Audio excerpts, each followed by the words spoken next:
Mira, antes de que empiece a contarte lo que pasó, necesito que entiendas algo muy importante. Lo que estoy a punto de contarte no es un cuento. No es una de esas historias que se adornan para que suenen bonitas en la pantalla. Esto es real. Esto pasó aquí, en esta colonia, a unas cuadras de donde tú quizás vives, o de donde vivió alguien que conoces. Yo me llamo Amelia. Soy maestra de primaria, o lo fui durante 32 años, y si hay algo que la vida en las aulas te enseña, es a leer a las personas antes de que abran la boca. Los niños no mienten con el cuerpo, sus caritas lo dicen todo. ¿Quién llegó sin desayunar? ¿Quién tiene miedo? ¿Quién tiene una casa feliz? ¿Y quién tiene una casa de cristal a punto de romperse? Y en todos esos años, en todos esos salones que olían a gis y a fruta a medio comer, nunca, escúchame bien, nunca vi algo como lo que vi con este grupo de niños. Cuando me enteré de lo que realmente estaba pasando entre ellos, entre sus familias, me quedé sin palabras. Y eso que yo tengo palabras para todo. Me lo preguntan mis vecinos, mis compañeras de trabajo, mi pobre marido que ya aprendió a escuchar con paciencia. Pero lo que nadie sabía, ni yo misma en los primeros meses, era que lo que estaba viendo no era solo una bonita amistad entre niños de kinder. Era el inicio de algo mucho más grande. Era una familia que se estaba construyendo ladrillo a ladrillo, abrazo a abrazo, crisis a crisis, sin apellidos en común, sin árbol genealógico, sin ningún papel que los obligara a quererse. Solo el destino, la casualidad y algo que a mí me gusta llamar la magia de la colonia. Déjame ponerte en contexto, porque si no entiendes de dónde vienen, no vas a entender a dónde llegaron. Esta colonia lleva décadas siendo el mismo lugar. Calles angostas donde los niños juegan en la banqueta porque no hay parque cerca, vecinos que se conocen por apodo antes que por nombre, tortillerías que huelen a masa caliente desde las 6 de la mañana y esa particular forma de vida que tienen los barrios viejos, donde todo el mundo sabe todo de todos, pero también todo el mundo cuida a todos. Aquí los niños no crecen solos, crecen en manada, y sus mamás, aunque ellas no lo sepan todavía, también. El kinder donde se conocieron queda a 3 cuadras del mercado. Es un edificio pintado de amarillo con una reja verde que ya tiene más capas de pintura que años tiene la escuela. Tiene un patio chiquito donde caben justo suficientes niños para hacer ruido, y salones que en verano se convierten en hornos y en invierno en refrigeradores. Ese primer día de clases, en ese patio amarillo con olor a pintura y nervios, 8 niños se miraron por primera vez. Mario con su mochila de dinosaurios y una expresión seria que no correspondía para nada a sus 5 años. Beatriz, que llegó con 2 trenzas perfectamente hechas y ya le había hecho una pregunta a la maestra antes de que empezara el día. Anselmo, al que le lloraba un ojo por una infección, y aún así llegó sonriendo porque su mamá le había prometido gelatina si se portaba bien. Natalia, que traía una mochila tan grande que casi la jalaba para atrás y que desde el primer momento quiso saber dónde estaban los libros. Jimena, que se sentó en la banca equivocada y cuando la maestra le dijo que no era su lugar, contestó con una calma que dejó muda a la propia Rosario. Pero aquí hay más luz. Alfonso, que llegó con su mamá agarrado de la mano y tardó exactamente 4 minutos en soltarla y ya estar corriendo. Mateo, el más alto del grupo, que esa mañana traía la camiseta al revés y no se dio cuenta hasta la hora del recreo.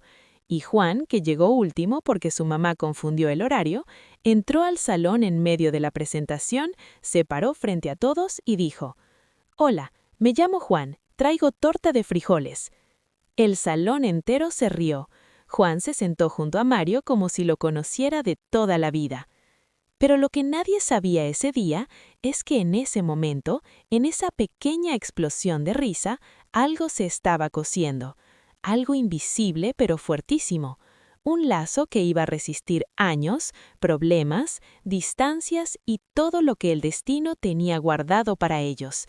y afuera, en la reja verde, sus mamás también se estaban mirando por primera vez, porque lo que nadie me contó al principio y que yo fui descubriendo poco a poco es que la historia de estos niños no se puede contar sin contar la historia de ellas.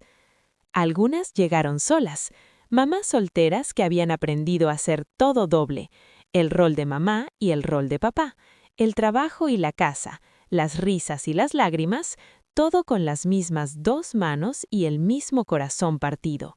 Otras llegaban de divorcios recientes con esa mezcla de alivio y culpa que traen los finales de algo que algún día fue amor. Y otras llegaban con sus maritales intactos, pero con esa soledad particular que a veces existe incluso cuando tienes a alguien a tu lado. Ese día, en la reja verde, mientras sus hijos se conocían adentro, ellas se vieron los buenos días con la timidez de las presentaciones forzadas. Un par de sonrisas cortés, una pregunta sobre el horario, alguien que ofreció chicle. Nada espectacular, nada que te hiciera pensar. Aquí empieza algo importante. Pero lo que nadie sabía es que ese buenos días en la reja verde iba a convertirse con el tiempo en la primera pieza de una de las redes de apoyo más bonitas que yo he visto en toda mi vida. Yo los conocí en la primaria. Llegaron a mi salón de 4º grado con esa energía que tienen los niños que ya se conocen bien entre ellos. Un idioma propio, bromas que los demás no entendemos, una jerarquía silenciosa que no necesita explicaciones. La primera semana me di cuenta de que eran distintos. No en el sentido de que sacaran 10 en todo, porque no. Sus calificaciones eran regulares. Digamos que honestamente regulares. Pero había algo en su forma de estar juntos, de resolver los problemas, de cuidarse, que me llamaba la atención. Un día, Natalia se olvidó su lonche. En vez de quedarse callada, Mario, sin decir nada, partió su torta a la mitad y la puso en la banca de ella, sin hacer teatro, sin esperar las gracias, como si fuera lo más natural del mundo. Otro día, Anselmo llegó llorando, y antes de que yo pudiera acercarme, ya Jimena y Alfonso lo habían rodeado y estaban haciendo chistes malos hasta que se le pasó. Juan, que tenía una facilidad increíble para las matemáticas, le explicaba a Beatriz los problemas con una paciencia que yo, que soy maestra, a veces envidiaba. Y Beatriz, que escribía como Los Ángeles, le revisaba las composiciones a Juan antes de entregarlas.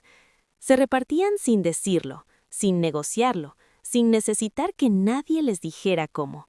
Como si desde chiquitos hubieran aprendido que la vida es más fácil cuando la carga se divide. Fue en una junta de padres cuando me empecé a enterar de la otra mitad de la historia. Llegaron las mamás y lo primero que noté fue que llegaron juntas, no en grupos separados como suele pasar.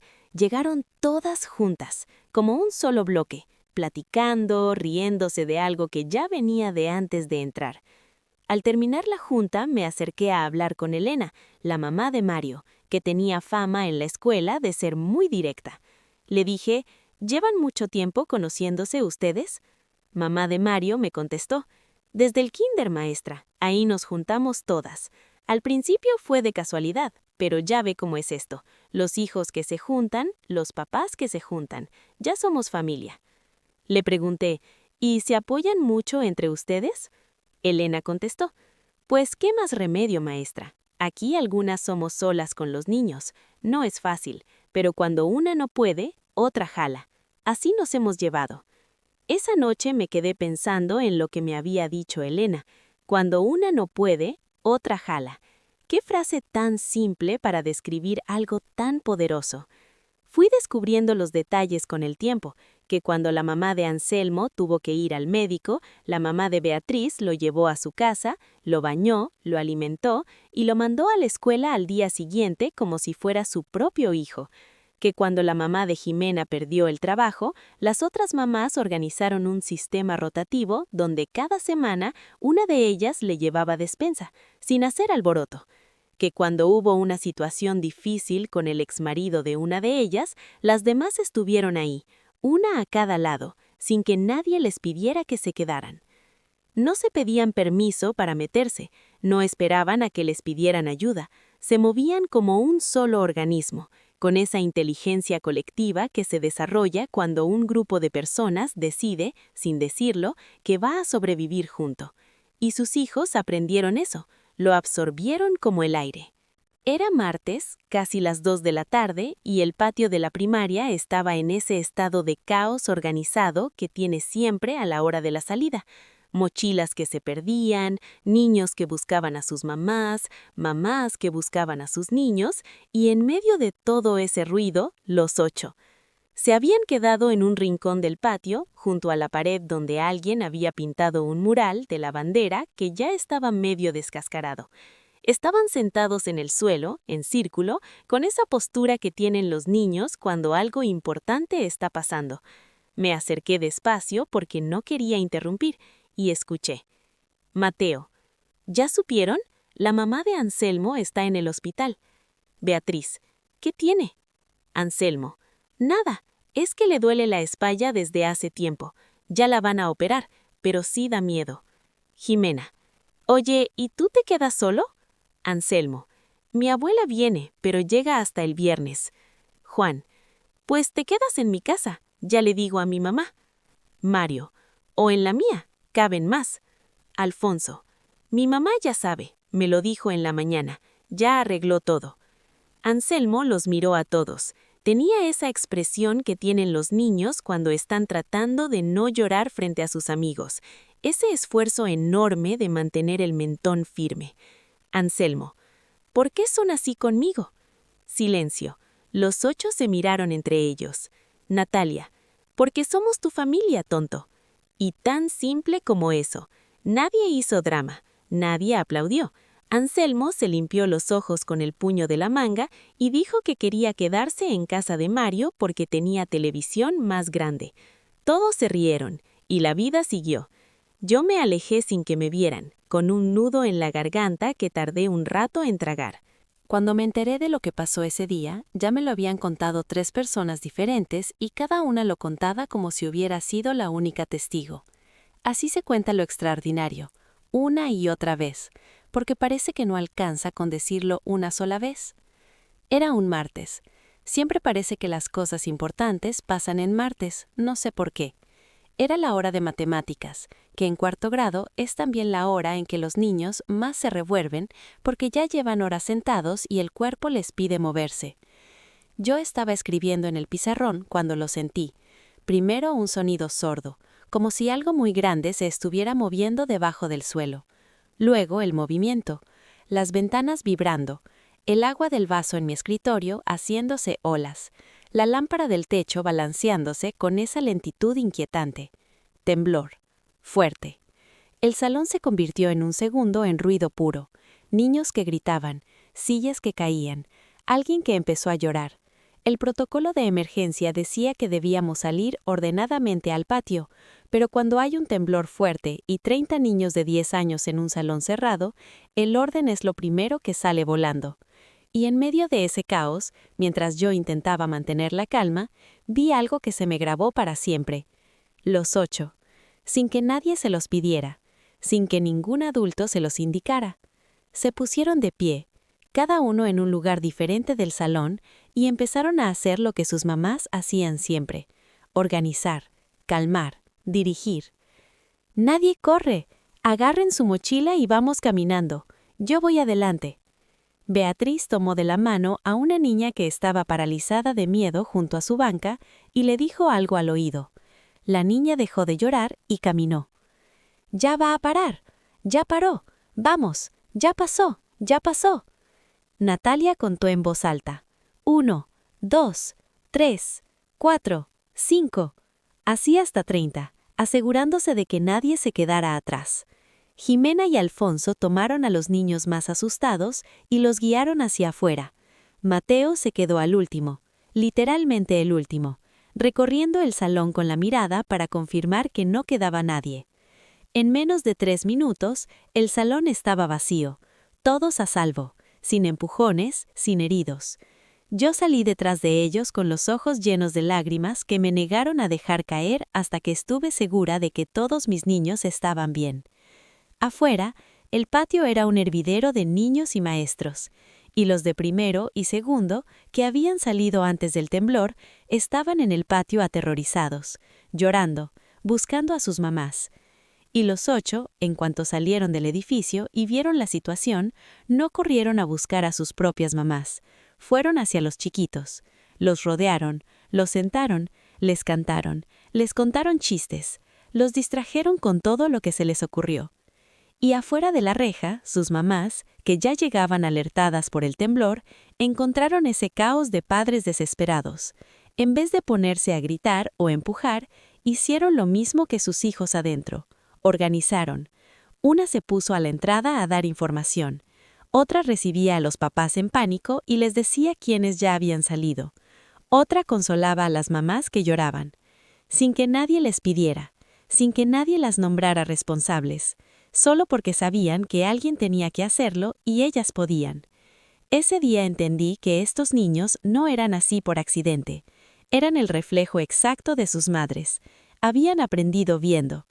Esa tarde, cuando todo había pasado y los niños estaban con sus familias, yo me quedé un rato en la escuela terminando el reporte de la evacuación. Era tarde, ya casi no había nadie, y estaba recogiendo mis cosas cuando escuché voces en el patio. Eran las mamás, algunas con sus hijos todavía en brazos, otras con ellos sentados en las bancas del patio, todas reunidas en ese círculo que ya era su postura natural. Me asomé desde la ventana sin que me vieran. Elena, mamá de Mario. Juro que cuando empezó a temblar, lo primero que pensé fue en ustedes, no en mí, en ustedes. Lucía, mamá de Beatriz. Yo igual, pensé, ¿dónde estarán? Y luego pensé, ¿estarán juntos? Y me tranquilicé.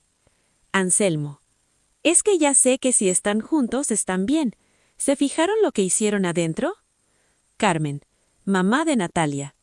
Me lo contó la maestra Rosaura. Dijo que no podía creerlo, que esos niños organizaron el salón mejor que los adultos. Elena. ¿Y saben por qué son así? Porque nos ven a nosotras. Porque les enseñamos que cuando pasa algo, lo primero es ver quién necesita ayuda. Verónica, mamá de Jimena. No creo que les enseñamos nada, Elena. Creo que lo aprendieron solos. Nosotras hacemos lo que hacemos porque no hay de otra. Ellos lo hacen porque quieren. Silencio largo. El tipo de silencio que cae cuando alguien dice algo que es verdad y duele un poco y consuela al mismo tiempo. Lucía. Oyen, ¿saben qué? Me alegra mucho que ese temblor haya pasado hoy. Rosa. ¿Lucía? No, espérenme. Me alegra que haya pasado hoy porque hoy vi con mis propios ojos que todo lo que hemos hecho juntas sí sirvió, que estos niños están bien, que somos buenas mamás, todas, y eso no lo sabía tan seguro hasta hoy. Elena fue la primera en abrazarla, luego todas. Una bola de mujeres en medio del patio vacío de la primaria, riéndose y llorando al mismo tiempo, mientras sus hijos las miraban con esa mezcla de ternura y vergüenza ajena que solo existe cuando eres niño y tu mamá hace una cosa emotiva en público. Mario, con la cara de quien ha visto esto muchas veces, se volteó hacia Juan y le dijo: «Mario, ahí están otra vez». Juan: «¿Traes el lonche de frijoles?» Mario: «Siempre». Y los dos se sentaron en una banca a esperar pacientemente que sus mamás terminaran de ser felices. Terminaron la primaria y me partió el corazón. 32 años de maestra y nunca me había costado tanto decirle adiós a un grupo. En la ceremonia de graduación, cuando los vi pasar de uno en uno a recibir su diploma, cada uno me abrazó. No el abrazo de compromiso que te dan los niños porque los obligan sus mamás. Abrazo de verdad, de esos que aprietan. Anselmo me susurró al oído que siempre me iba a recordar. Beatriz me dio una carta que guardé en un cajón y que todavía tengo. Juan, fiel a sí mismo, dijo en voz alta frente a todos: «Maestra, usted es mi maestra favorita, pero no se lo diga a los demás profes». El salón se rió, yo me reí y les dije adiós. Y así fue. La colonia es pequeña. Las noticias viajan solas. Los veía en el súper, en la tortillería, en la calle. Siempre juntos o en grupos. Siempre con esa energía desbordante que los había caracterizado desde chiquitos. solo que ahora más alta, más ruidosa, con voces que ya no eran de niños. Me contaban de la secundaria con ese entusiasmo mezcla de queja y orgullo que tienen los adolescentes. Que la maestra de español era muy estricta, que los baños eran un desastre, que había un muchacho nuevo que quería meterse con Alfonso, pero que lo habían parado en seco entre todos. Ese último detalle me lo contó Elena un día que nos encontramos en la carnicería. Elena: le quisieron hacer el feo al Alfonso, maestra. Ya sabe cómo son esas cosas en la secundaria, pero los demás no lo dejaron. Se pararon todos juntos y ya. El muchacho no volvió a molestar. Maestra Amelia: ¿y Alfonso está bien? Elena: más que bien.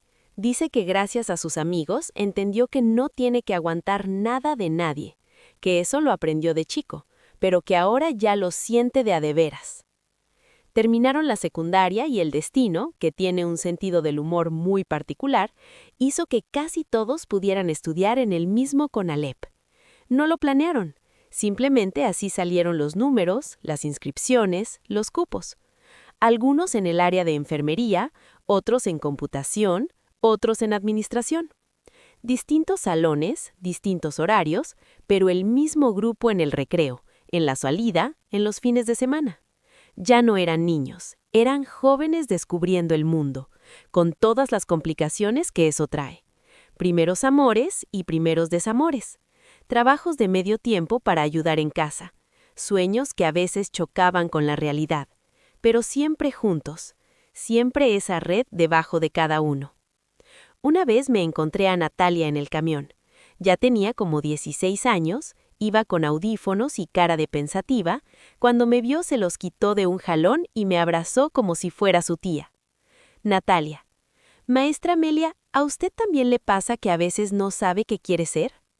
Natalia: yo a los 40 todavía no lo sabía del todo, y mira, aquí sigo. ¿Y cómo le hizo? Me rodeé de buenas personas y seguí caminando. Me miró un momento, procesando eso. Natalia: pues eso ya lo tengo. Maestra Amelia: entonces ya tienes lo más importante. Se bajó en su parada con esa seguridad nueva que tienen los jóvenes cuando alguien les confirma lo que ya sabían en el fondo. Cuando me enteré de lo del centro cultural, lo primero que pensé fue, claro que son ellos, claro que tenía que ser ellos. No fue de un día para otro, fue algo que fue creciendo despacio, como crecen las cosas que van a durar. Primero fue una campaña de vacunación en el salón de la mamá de Mateo, luego una colecta para una familia de la colonia, luego una clase de inglés improvisada que daba Beatriz. Y un día, sin que nadie pudiera señalar exactamente cuándo, todo eso se convirtió en algo formal, en un lugar, en un centro cultural que ocupa una casa en la esquina de una calle de la colonia, pintada de colores alegres, con una reja que siempre está abierta y un letrero que dice: aquí caben todos. Mario, que estudió administración, lleva los números del centro. Sabe exactamente cuánto cuesta cada campaña, dónde se puede ahorrar, cómo conseguir donaciones. Beatriz, con su amor de siempre por las palabras, maneja la comunicación. Escribe los anuncios, habla con los medios cuando es necesario, redacta los proyectos para conseguir apoyos. Anselmo, que terminó en enfermería y hoy trabaja en un hospital público, coordina todas las campañas de salud, revisión de la vista, vacunación, pláticas de prevención. Trae a sus compañeros del hospital como voluntarios. Natalia da clases de apoyo escolar a los niños de la colonia 3 veces por semana. Dice que lo hace porque tuvo una maestra que le cambió la vida y quiere devolver eso. Cuando me lo contaron, tardé un momento en entender que yo era esa maestra. Jimena organiza los eventos culturales: Día de Reyes, Día del Niño, Día de la Madre, Navidad, Fiestas Patrias. Cada evento es una producción, con todo el amor y el caos que eso implica. Alfonso, que resultó tener una habilidad natural para la psicología y terminó estudiándola en la universidad pública, atiende a familias que necesitan orientación, sin cobrarles, con la misma calma que siempre lo ha caracterizado. Mateo y Juan coordinan las campañas de adopción de animales, que son las que más revuelo generan en la colonia, porque Mateo tiene esa forma de hablar que convence a cualquiera, Y Juan, fiel a su personaje desde los 5 años, hace reír a todo el mundo, y de la risa a la firma de papeles hay un paso corto. Un sábado en el Centro Cultural. Fui porque Natalia me había invitado como 3 veces y yo siempre ponía pretextos. Ese día no tuve pretextos. Llegué temprano, y el lugar ya era un hervidero. Había niños corriendo en el patio, un perro con un letrero que decía «Adóptame», pasando como si fuera el dueño del lugar. Una señora que lloraba porque Alfonso le estaba explicando algo con una paciencia que yo reconocí inmediatamente como la misma que tenía de niño. Y el olor a café recién hecho que venía de adentro. Beatriz me vio entrar y gritó desde el otro lado del patio. «Maestra Amelia, ya llegó la maestra». Y como si fuera una señal, todos voltearon, y uno a uno fueron viniendo. «Maestra, ¿cuánto tiempo sin verla? Está igual». Yo le dije bromeando, «Embustero». «Bueno, está igual pero con más experiencia». Anselmo, «Maestra, ¿se acuerda que me iba a operar mi mamá y yo me quedé con los amigos? Usted me mandó de comer. Me acuerdo del arroz con leche». Era verdad, no lo recordaba hasta que lo dijo. Juan apareció con el perro adoptable en brazos, como si fuera lo más normal del mundo. «Maestra, ¿quiere un perro? Se llama Frijol, le va a gustar». Y le dije, «Juan, yo tengo gato. Los gatos también pueden hacer amigos». Reí con ellos aunque no adopté al perro, pero me quedé 3 horas. Vi a Natalia darle clase a un niño de 8 años que no entendía las fracciones, con la misma paciencia con la que Juan le explicaba matemáticas a Beatriz 20 años atrás en mi salón. Vi a Jimena organizar un ensayo de teatro con niños que nunca habían subido a un escenario, y que al final del ensayo ya no querían bajarse. Vi a Alfonso sentarse con una pareja mayor y hablarles con una madurez que me dejó sin palabras. Y en un momento, cuando todos estaban ocupados y yo estaba sentada en una silla del patio tomando un café, Mateo se sentó junto a mí. «¿Qué piensa, maestra?». Yo contesté, «Pienso que eres igual que de niño, solo más alto». Mateo, «¿Y de todo esto?». Me tomé un momento antes de contestar. Miré el patio, los niños, el perro, el cartel con colores brillantes, a Jimena riendo a carcajadas con sus actores improvisados, a Mario explicando algo con la misma seriedad que cuando tenía 10 años. Pienso que ustedes aprendieron lo más importante que se puede aprender en la vida. ¿Qué cosa? Y le dije, que el amor sin acción es solo un sentimiento bonito. Ustedes lo convierten en algo real, todos los sábados, con trabajo, con cansancio, con ganas. Eso es lo que vale. Mateo no dijo nada, solo asintió con esa seriedad nueva que tenía. Luego se levantó, porque alguien lo necesitaba al otro lado del patio. No podía irme sin buscar a Elena. Me habían dicho que seguía viniendo los sábados, aunque ya sus hijos eran adultos con sus propias familias. La encontré en la cocina del centro, con Carmen y Verónica. Más grandes, con el pelo pintado o canoso según la filosofía de cada una, pero con la misma energía de siempre. «Elena Amelia, ¡ay, qué alegría! Siéntese, siéntese, ahorita le sirvo». Le di las gracias y pregunté, ¿siguen viniendo todos los sábados? Pues ya casi no hacemos falta, ellos ya saben cómo, pero se siente raro no venir. Además, aquí nos enteramos de todo. Es el mejor chisme de la colonia, y es chisme bonito, de logros, no de tragedias. ¿Elena sabe qué es lo que más me gusta, maestra? Que mis nietos ya conocen a los hijos de mis amigas. Ya empezó otra generación. Me quedé helada. ¿Ya hay nietos? Elena. Mario tiene 2, Beatriz tiene 1, Juan tiene gemelos. Claro, él siempre en grande. Todas rieron, yo también. Y los niños ya se conocen desde chiquitos. En el kinder algunos ya van juntos. silencio. Un silencio muy particular, de esas en que todas están pensando lo mismo al mismo tiempo, como sus papás, como nosotras. Aunque me quedé helada, yo también reí. El círculo se cierra. Cuando me fui ya era tarde. Juan me ofreció al perro una última vez. Yo lo rechacé una última vez.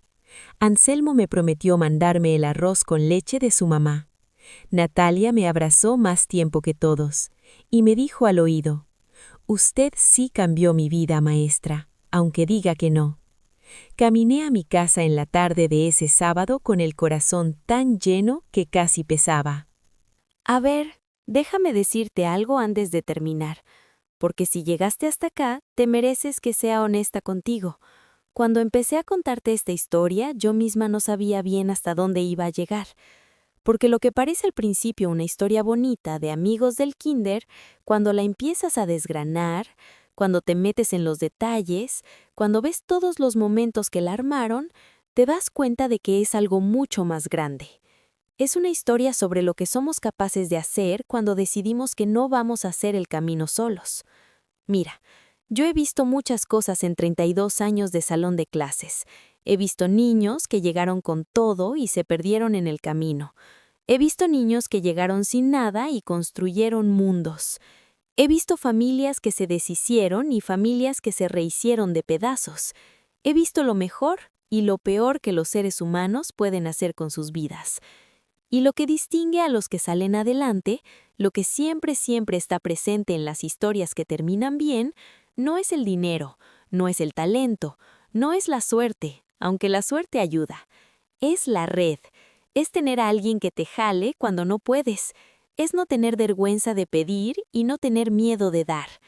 Estas mamás llegaron a esa reja del kinder cada una con su historia, con sus heridas, con sus miedos, solas o acompañadas, pero en el fondo solas de esa soledad particular de quien carga con algo enorme. Y en vez de seguir cargando solas, sin siquiera planearlo, sin firma ninguna de acuerdo, empezaron a repartir la carga. Y sus hijos lo vieron, lo respiraron, lo absorbieron con cada comida compartida, con cada crisis resuelta entre todas, con cada tarde en que la mamá de uno se convertía también en la mamá de los demás. Por eso ese día del temblor, esos niños de 10 años supieron exactamente qué hacer, no porque alguien les dio un manual, sino porque habían visto a sus madres hacerlo cada vez que el suelo se movió debajo de sus pies. Ahora lo que nadie sabía cuando todo empezó es que esta historia no iba a terminar en el kinder, ni en la primaria, ni siquiera en la adolescencia, que iba a seguir creciendo, ramificándose, multiplicándose como se multiplican las cosas que están vivas. Hoy hay niños en la colonia que reciben clases de apoyo, atención psicológica, campañas de salud y que tienen acceso a actividades culturales que de otra manera no tendrían, gracias a 8 personas que se conocieron jugando en un patio amarillo con olor a gis. Hay perros que encontraron familia, porque Juan tiene una labia que no se puede resistir.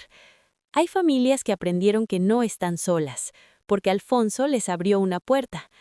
Hay niños que descubrieron que les gusta actuar, cantar, bailar, porque Jimena organizó un evento y les dio el espacio para intentarlo.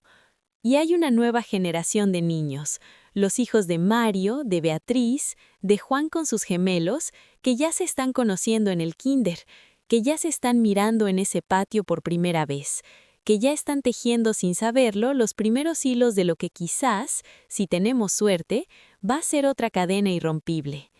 La sangre une por destino, te la dan sin pedirte permiso, bien incluida en el paquete de nacer. No hay mérito en querer a tu familia de sangre, en el sentido de que no hubo elección. Pero estas familias, las que nacen de un recreo y de una reja y de un buenos días entre mujeres que no se conocían, estas familias se eligen una y otra vez. Cada vez que una podría decir, yo no tengo por qué, y dice, cuenta conmigo. Cada vez que el camino fácil sería hacerse a un lado, y en vez de eso, alguien se planta. Cada vez que hay un temblor, de tierra o de vida, y en vez de correr a guarecerse sola, una sale a ver quién necesita ayuda. Eso es lo que los hace familia, no el apellido, no el ADN, la elección constante, cotidiana, muchas veces silenciosa de decir contigo sí, con ustedes sí, hoy y mañana y pasado mañana. Yo me llamo Amelia, fui maestra 32 años, y si me preguntan qué es lo más importante que aprendí en ese tiempo, no voy a hablar de metodologías pedagógicas ni de planes de estudio. Voy a hablar de 8 niños que un día se sentaron en un patio con olor a gis y decidieron, sin saberlo, ser familia. De 8 mujeres que se encontraron en una reja verde y decidieron, también sin saberlo, no volver a cargar solas. Y de todo lo que esa decisión construyó: un centro lleno de color, un sábado lleno de vida, una colonia un poco más humana, una generación nueva que ya empieza a aprender lo mismo. Eso es lo que yo les quería contar. Eso es lo que nadie me había dicho y que fui descubriendo año a año, encuentro a encuentro, abrazo a abrazo. Que las cadenas del corazón no se rompen, que se forjan en los momentos más ordinarios, que son el único tipo de cadena que en vez de limitarte, te da alas. Hasta aquí mi historia. Espero que les haya gustado y si fue así, comparte a esas personas especiales. Me despido de todos y recuerden, las familias que elige el corazón son las que nacen sin plan, sin árbol genealógico, sin apellido compartido. Síguenos para más historias como estas o pasa a ver otras que ya están en este canal. Muchas gracias.